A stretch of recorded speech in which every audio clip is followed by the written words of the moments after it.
First year S C സീരീസിൽ ഇന്ന് നമ്മൾ ഡിസ്കസ് ചെയ്യാൻ പോകുന്നത് ഒരു മെയിൻ ആയിട്ടുള്ള എസ് എ ടോപ്പിക് ആയിട്ടുള്ള ബ്രസ്റ്റ് ആണ്. Let us start.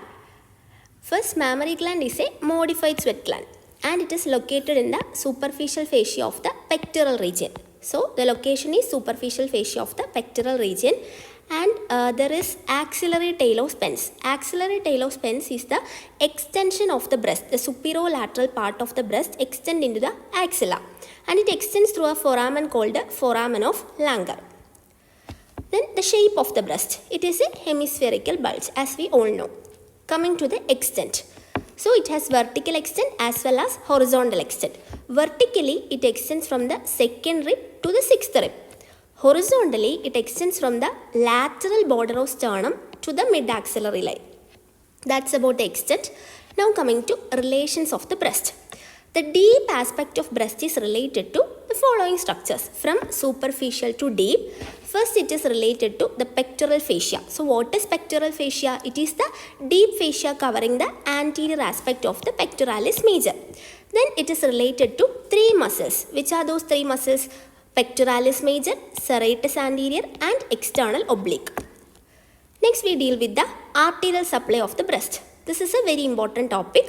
So arterial supply, the most important arterial supply is by internal thoracic artery or the mammary artery. It supplies the breast through its perforating branches.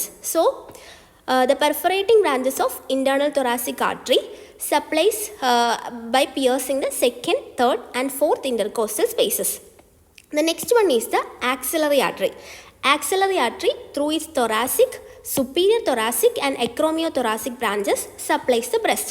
Then posterior intercostal arteries through their lateral branches supplies the breast. That's about the arterial supply. Coming to the venous drainage, the main venous drainage comes from axillary vein, internal thoracic vein and posterior intercostal veins, same as that of the arterial supply. Then nerve supply. Primarily there is somatosensory supply by the second to sixth intercostal nerves through their anterior and lateral cutaneous branches. And now we will deal with the lymphatic drainage. This is the most important topic under breast, lymphatic drainage. So lymphatic drainage of breast can be divided into two: superficial lymphatics and deep lymphatics. Superficial lymphatics drain the skin of the breast, except the skin of nipple and areola. So superficial lymphatics drain the skin of the breast except that of nipple and areola. Deep lymphatics drain the parenchyma of the breast and the skin of nipple and areola. So now I will explain this diagram showing the lymphatic drainage of breast. So breast is divided into four quadrants, two lateral quadrants and two medial quadrants. These are the lateral quadrants, upper lateral and lower lateral quadrant. These are the medial quadrants, upper medial and lower medial quadrants.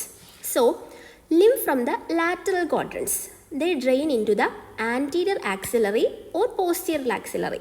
So upper lateral quadrant in the lower lateral quadrant in anterior axillary lotto posterior axillary lotto drain ചെയ്യാം. അവിടെ നിന്നും അത് central axillary nodesലേക്ക് പോകും. Central axillary nodes. അവിടെ നിന്നും deltopectoral and finally reaching the apical group of lymph nodes. Okay, അതാണ് lateral ക്വാഡ്രൻസിൻ്റെ drainage.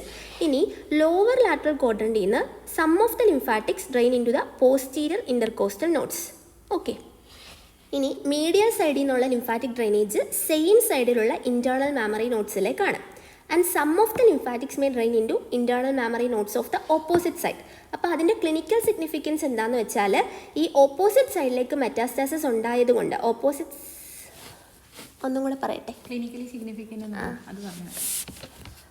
എന്ത് പറഞ്ഞു? Clinical significance. ഓക്കെ, അപ്പോൾ ഇതിൻ്റെ ക്ലിനിക്കൽ സിഗ്നിഫിക്കൻസ് എന്താണെന്ന് ചോദിച്ചാൽ മീഡിയൽ ക്വാഡ്രൻസിൽ എവിടെയെങ്കിലും കാർസിനോമ ഉണ്ട് എന്നുണ്ടെങ്കിൽ അത് ഈ ഓപ്പോസിറ്റ് സൈഡിലേക്കുള്ള ലിംഫാറ്റിക് ഡ്രെയിനേജ് വഴിയായിട്ട് അങ്ങോട്ട് മെറ്റാസ്റ്റാസൈസ് ചെയ്ത് അപ്പുറത്തെ ബ്രസ്റ്റിലും നമുക്ക് എന്ത് വരാം? കാർസിനോമ ഉണ്ടാവാം, മെറ്റാസ്റ്റാസിസ് ഉണ്ടാവാം. അതാണ് ഇതിൻ്റെ ക്ലിനിക്കൽ സിഗ്നിഫിക്കൻസ്. ഇനി ഈ ലോവർ ലാറ്ററൽ ക്വാഡ്രൻറ്റിൽ നിന്ന് കുറച്ച് താഴെ സബ്പെരിറ്റോണിയൽ പ്ലെക്സസിലേക്ക് പോകുന്നുണ്ട്. സബ്പെരിറ്റോണിയൽ പ്ലെക്സസ് വഴി ലിംഫാറ്റിക് ഡ്രെയിനേജ് നടന്നിട്ട് അത് സെക്കൻഡറി ട്യൂമർ ഇൻ ഓവറി ഉണ്ടാക്കാം. അങ്ങനെ വന്നാൽ നമ്മളതിനെ വിളിക്കുന്നതാണ് ക്രൂക്കൻബർഗ്സ് ട്യൂമർ. അപ്പോൾ ഇതാണ് lymphatic drainage of the breast. ഭയങ്കര ഇമ്പോർട്ടൻ്റ് ആയിട്ടുള്ള ടോപ്പിക്കാണ്. ഇനി last topic, that is the clinical importance. ഏറ്റവും important clinical correlation is carcinoma breast. So carcinoma breast present ചെയ്യുന്നത് ഒരു ഹാർഡ് ബ്രസ്റ്റ് ലംബായിട്ടാണ്. It is usually painless and immobile and there will be retraction of nipples. അപ്പം എന്തുകൊണ്ട് nipple retraction ഉണ്ടാവുന്നു? Nipple retraction ഉണ്ടാവാൻ കാരണം Coopers ligament infiltrate ചെയ്യുന്നത് കൊണ്ടാണ്. അപ്പോൾ കൂപ്പേഴ്സ് ലിഗമെൻറ്റ് ഇൻഫിൽട്രേറ്റ് ചെയ്യുന്നതിൻ്റെ കാരണമായിട്ടാണ് നിപ്പിൾ റിട്രാക്ഷൻ വരുന്നത്. Then PewDie orange appearance. PewDie orange appearance ഒരു ക്ലാസിക്കലാണ് കാർസിനോമ ബ്രസ്റ്റിൻ്റെ. അപ്പോൾ പ്യൂഡി ഓറഞ്ച് അപ്പിയറൻസിൻ്റെ റീസൺ എന്താണ്? ഡെർമൽ ലിംഫാറ്റിക്സിൻ്റെ ഒബ്സ്ട്രക്ഷനാണ്. ഡെർമൽ ലിംഫാറ്റിക് ഒബ്സ്ട്രക്ഷൻ കാരണമാണ് പ്യൂഡി ഓറഞ്ച് അപ്പിയറൻസ് വരുന്നത്. പിന്നെ നമ്മൾ നേരത്തെ പറഞ്ഞ പോലെ ഓവറീസിലേക്ക് സ്പ്രെഡ് ഉണ്ടാവാം ത്രൂ സബ് ഡയഫ്രമാറ്റിക് നോട്ട്സ്. അപ്പോൾ നമ്മളതിനെ ക്രുക്കൻബർഗ്സ് ട്യൂമർ എന്ന് വിളിക്കും. പിന്നെ ഓപ്പോസിറ്റ് സൈഡിലേക്ക് ഇൻറ്റേർണൽ മാമറി നോട്ട്സ് വഴി ഓപ്പോസിറ്റ് സൈഡിലുള്ള ബ്രസ്റ്റിലേക്കും മെറ്റാസ്റ്റാസ് ഉണ്ടാവാം. അതായത് മീഡിയൽ ക്വാഡ്രൻറ്റിൽ എവിടെയെങ്കിലുമാണ് കാർസിനോമ ഉള്ളതെങ്കിൽ ഈ ഇൻറ്റേർണൽ മാമറി നോട്ട്സ് വഴി ഓപ്പോസിറ്റ് സൈഡ് ബ്രസ്റ്റിലും മെറ്റാസ്റ്റാസിസ് ഉണ്ടാവാം. So that is about the breast and it's clinical correlation. അപ്പോൾ ഫൈനലി എന്തൊക്കെയാണ് ഇമ്പോർട്ടൻറ്റ് ടോപ്പിക്സ് അണ്ടർ ബ്രസ്റ്റ് എന്ന് ചോദിച്ചാൽ, ഫസ്റ്റ് നമ്മൾ ബ്രസ്റ്റിൻ്റെ ലൊക്കേഷൻ, അതിൻ്റെ എക്സ്റ്റെൻറ്റ്, പിന്നെ അതിൻ്റെ relations, arterial supply, venous drainage and lymphatic drainage. Lymphatic drainage ആണ് very very important topic. And finally അതിൻ്റെ ക്ലിനിക്കൽ ഇമ്പോർട്ടൻസ്. അത്രയേ ഉള്ളൂ. Thank U.